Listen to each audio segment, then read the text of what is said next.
শেখ হাসিনা যখন বলতেন আওয়ামী লীগ না থাকলে দেশে মুক্তিযুদ্ধ থাকবে না, তখন আপনারা ভাবতেন তিনি চেতনা বিক্রি করছেন। এখন সত্যতা পেয়েছেন।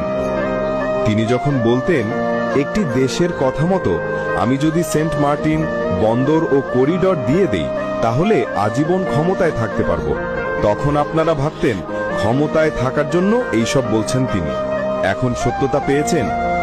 শেখ হাসিনা যখন বলতেন তাদের স্বার্থ হাসিলের জন্য তারা ডক্টর ইউনূসকে ক্ষমতায় বসাতে চায়, আপনারা বলতেন তিনি ব্যক্তিগত শত্রুতা থেকে এসব বলছেন।